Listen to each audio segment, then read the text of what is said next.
నేనిప్పుడు నా బాస్తో మాట్లాడుతున్నాను అని షాడో అనగానే అన్వితకు అర్థం కాలేదు. ఏంటన్నట్టు ఏమీ మాట్లాడకుండా ఆమె మౌనంగా ఉండడంతో, నా కంపెనీలో పనిచేసే ఎంప్లాయీస్ అందరికీ బాస్ నువ్వే అని చెప్పాను. నా పైన కంపెనీని డీల్ చేసేది కోటా అన్విత అని అందరికీ చెప్పాను అని అన్నాడు షాడో. అన్విత ఆనందంతో పొంగిపోయింది. పెళ్లి చేసుకున్న తర్వాత ఇంటికి కోడల్ని ఆహ్వానిస్తూ ఇంటి బాధ్యతల్ని అప్పజెప్తారు.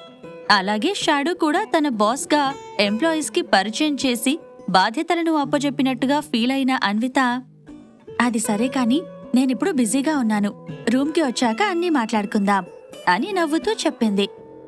అలాగే మేడం, ఓకే మేడం, మీరు బాస్, నేను ఎంప్లాయ్, మీరు ఎలా చెప్తే అలా అని అతి వినయంతో చెప్పాడు షాడో.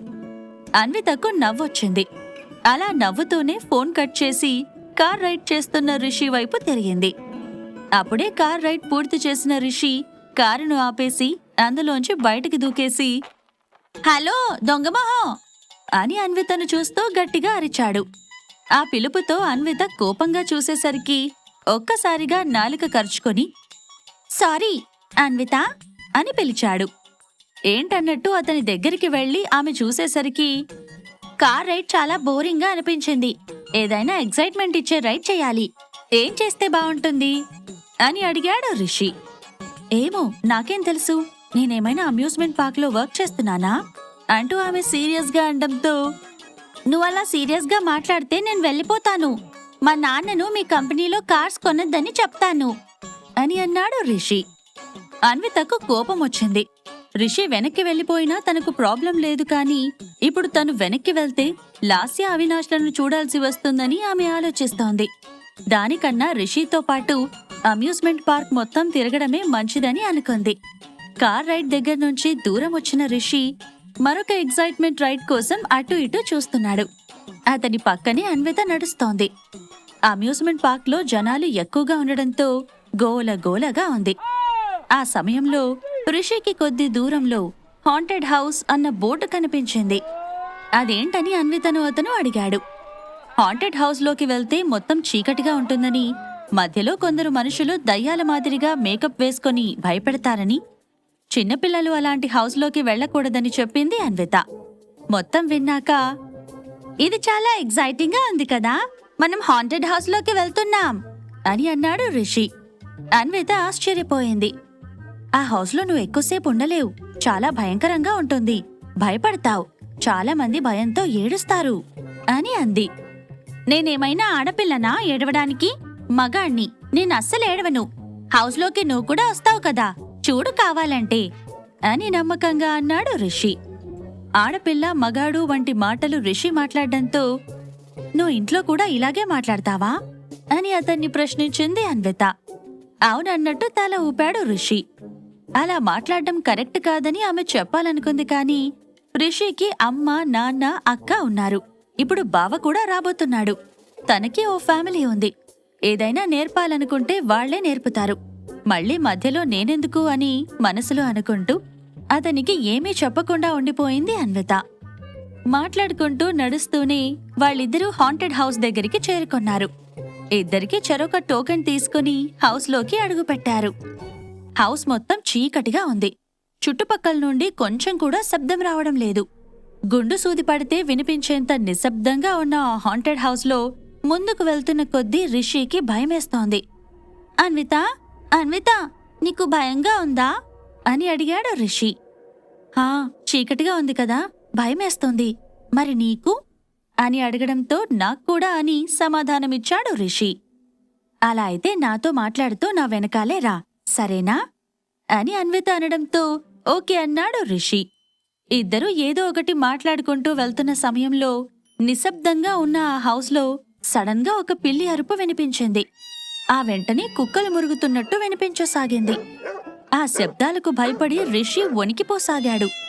అంతలోనే వాళ్లకు 5 అడుగుల దూరంలో తెల్ల చీర కట్టుకొని తెల్లగా మెరిసిపోతున్న ఒక అమ్మాయి కనిపించింది.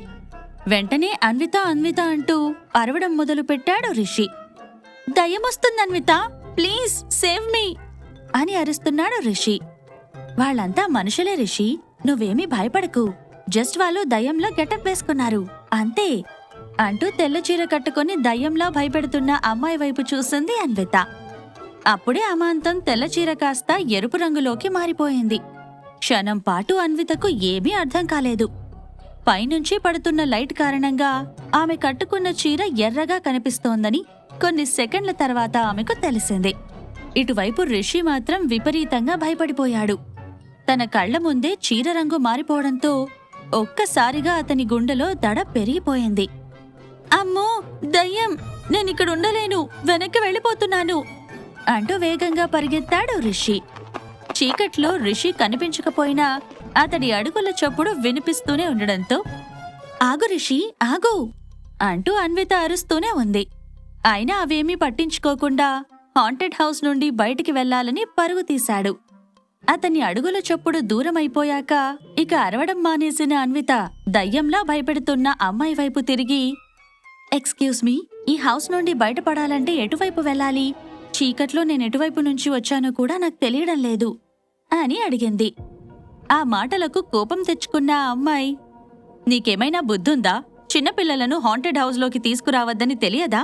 తెలిసి కొడుకుని ఇలాంటి ప్రదేశానికి ఎందుకు తీసుకొచ్చావు అని అడిగింది. అయ్యో, మీరు తప్పుగా అర్థం చేసుకున్నారు. వాడు నా కొడుకు కాదు, నా తమ్ముడు. జనరల్గా బయట వాడే దయ్యంలా బిహేవ్ చేస్తాడు. అలాంటి వాణ్ణి ఏ దయ్యం ఏం చేస్తుందని ఇక్కడికి తీసుకొచ్చాను. కాని అందరూ మనుషుల్లాగే వాడు కూడా భయపడ్డాడు. అవును, ముందు ముందు ఇంకా భయంగా ఉంటుందా అని ఆసక్తిగా అడిగింది అన్విత. అవునని చెప్పిన ఆ అమ్మాయి అక్కడి నుండి దూరంగా వెళ్ళిపోయింది. హాంటెడ్ హౌస్లోనే నెమ్మదిగా నడుస్తూ వెళ్తున్న అన్వితకు అనుకోకుండా ఓ సమాధిలాంటి ప్రదేశం కనిపించింది. ఆ ప్రదేశం దట్టమైన చీకటితో కాకుండా కొద్దిపాటి వెలుగుతో నిండి ఉంది. ఆ ప్లేస్లో రక్తంతో తడిసిన మనుషుల అవయవాలు విడివిడిగా పడి ఉన్నాయి. వాటిని ఆర్టిఫిషియల్గా తయారు చేసినా కూడా దూరం నుంచి చూస్తుంటే నిజంగా అక్కడ రక్తపాతం జరిగిందేమోనని ఎవరికైనా అనిపించేలా ఉన్నాయి. అవయవాలకు కొద్ది దూరంలో లావుపాటి కాండంతో చెట్టు కనపడుతోంది. ఆ చెట్టు పైన తెల్ల చీర కట్టుకుని మొహమంతా రక్తంతో రక్తపిశాచిలాగా ఎవరో కూర్చున్నారు. అదంతా సెటప్పే అయినా కూడా చూడ్డానికి చాలా భయంకరంగా ఉంది. అటువైపు చూడగానే అన్వితకు ఒక్కసారిగా గుండె అదిరినంత పనయింది. ఇలాంటి ప్రదేశానికి రిషి వచ్చాడేమోనని, వాడికి చాలా భయమేసి ఉంటుందని ఆలోచిస్తూ రిషి రిషి అని గట్టిగా పిలుస్తోంది అన్విత. ఆమె ఎంత పిలుస్తున్నా కూడా అవతలి వైపు నుండి ఎలాంటి రిప్లై రాలేదు. ఆ సమయంలో సడన్ గా అన్విత మొబైల్ రింగ్ అయ్యింది. కాల్ లిఫ్ట్ చేసి, షాడో, ఏంటి కాల్ చేశావ్ అని అడిగింది. హాంటెడ్ హౌస్లోకి నువ్వెందుకు వెళ్ళావు? దేశంలోని అతిపెద్ద హాంటెడ్ హౌస్లలో ఇది కూడా ఒకటి. ఆ హౌస్లో పూర్తి ప్రాపర్టీస్ని చూసి రావడానికి అరగంటకు పైనే పడుతుంది అని చెప్పాడు షాడో. నువ్వు చెప్పింది నాకు అర్థమవుతుంది షాడో, బట్ నాతో పాటు హౌస్లోకి రిషి వచ్చాడు. వాడిప్పుడు ఎక్కడికి వెళ్లాడో అర్థం కావట్లేదు. వాడిని ఎలాగైనా వెతికి బయటికి తీసుకుని వెళ్తాను అని చెప్పేసి కాల్ కట్ చేసింది అన్విత. సమాధిలాంటి ప్రదేశాన్ని దాటుకుంటూ నెమ్మదిగా అన్విత వెళ్తుండగా చిన్నపిల్లలు ఏడుస్తున్నట్టు శబ్దం వినిపించసాగింది. రిషి, రిషి, నువ్వేనా అంటూ అరిచింది అన్విత. ఆ ఏడుపు ఖచ్చితంగా రిషిదే అయ్యుంటుందని అన్విత అనుకుంటూ అటువైపు వెళ్తున్న సమయంలో అన్విత భుజంపై ఎవరిదో చెయ్యి పడింది. అన్విత భయపడలేదు. హాంటెడ్ హౌస్లో దయ్యంలా మేకప్ వేసుకుని భయపెట్టేవారే ఇలా చేసి ఉంటారని అనుకొని ఆ చెయ్యిని తీసేసి ముందుకు వెళ్లబోతుండగా, అన్విత, భయపడకు, నేనున్నాను అని ఒక వాయిస్ వినిపించింది.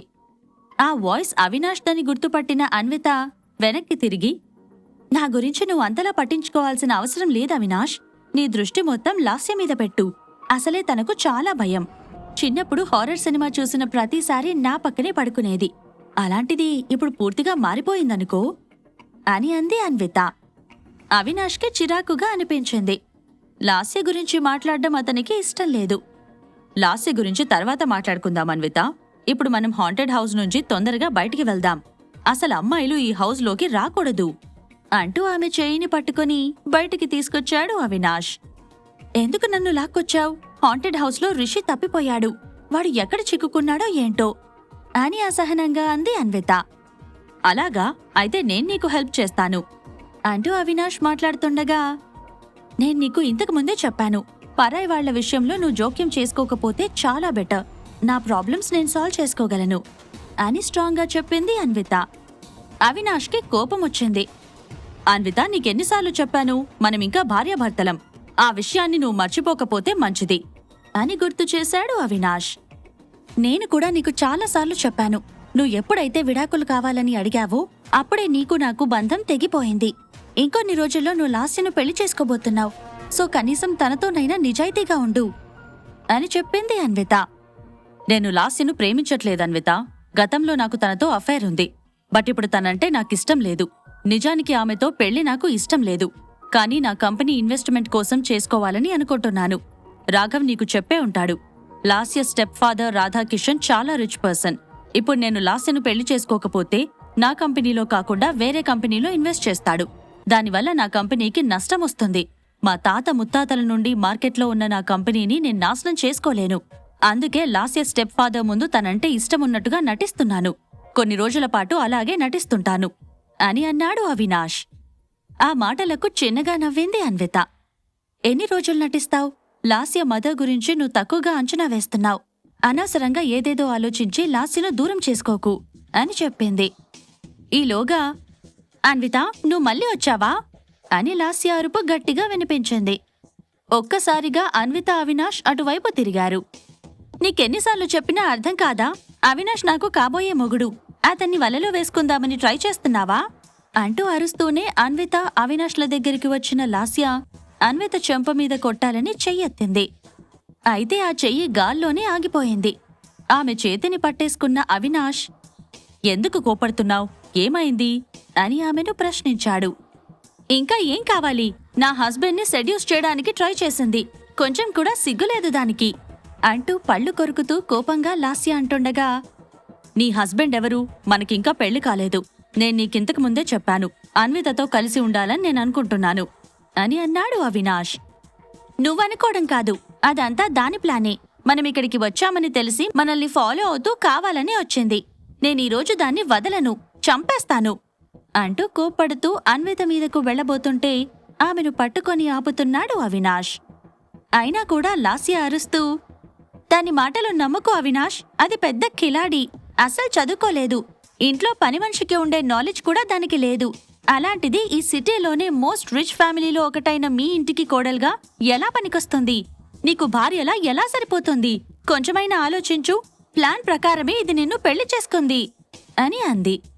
ఆ మాటలకు అన్వితకు కోపమొచ్చింది. లాస్య, నేను అవినాష్ని కావాలని పెళ్లి చేసుకోలేదు. అవినాష్ వాళ్ళ తాతయ్యే అవినాష్ని పెళ్లి చేసుకోమని నా చేత ప్రామిస్ చేయించుకున్నాడు. ఆ మాటను కాదంటే ఆయన ఆత్మ శాంతించదేమోనని చేసుకున్నాను అని అన్విత చెప్పింది. బుల్షిట్, అంతా అబద్ధం.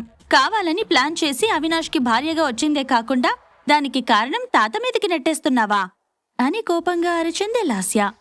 అందుకు, నువ్వు నమ్మినా నమ్మకపోయినా నేను తాతయ్య కోసమే అవినాష్ని పెళ్లి చేసుకున్నా, ఇదే నిజం అని అన్విత బదులిచ్చింది. చాలు ఆపు. పైసాకి కూడా పనికిరాని నువ్వు అవినాష్ గ్రూప్ ఇండస్ట్రీస్ అధ్యక్షుడికి ఎలా సాయం చేయగలవు? నమ్మమంటావా అని అందే లాస్య. ఆమె మాటలు అవినాష్లో అనేక అనుమానాలను కలిగించాయి. మనసులో రకరకాల ఆలోచనలు చుట్టుముడుతున్న సమయంలో, అన్విత, నువ్వు మా తాతయ్యకి చేసిన సహాయం ఏంటి అని అనుమానంగా అడిగాడు. అన్విత సమాధానం చెప్పలేక ఊరుకొండిపోయింది. దాంతో, ఇంకా ఏముంటుంది, ఒక మగాడికి ఆడది చేసే సాయం ఏముంటుంది? నేనిప్పుడే చెప్పాను కదా, ఇది బరి తెగించింది. మీ ఇంట్లోకి రావడానికి ఎన్నో వెధవేషాలు వేసింది, అర్థం కావడం లేదా అంటూ చాలా చండాలంగా మాట్లాడింది లాస్య. అది వినగాని, స్టాప్ ఇట్ లాస్య, నువ్వు మాట్లాడే మాటలు వింటుంటే ఒళ్లంతా కంపరంగా ఉంది. అసలు నువ్వు అమ్మాయివేనా అంటూ ఆమె వైపు కోపంగా చూసింది అన్విత. అప్పుడే, మరి నువ్వు తాతకి ఏం సహాయం చేశావు అని అడిగాడు అవినాష్. ఇప్పుడు అన్విత ఏం చెబుతుంది? ఈ ప్రశ్నలకు సమాధానాలు తెలుసుకోవాలంటే నెక్స్ట్ ఎపిసోడ్ వినాల్సిందే. క్రింద ఇచ్చిన లింక్ ని క్లిక్ చేసి పాకెట్ ఎఫ్ఎం యాప్ ని ఇన్స్టాల్ చేసుకోండి. Stay tune to pocket FM.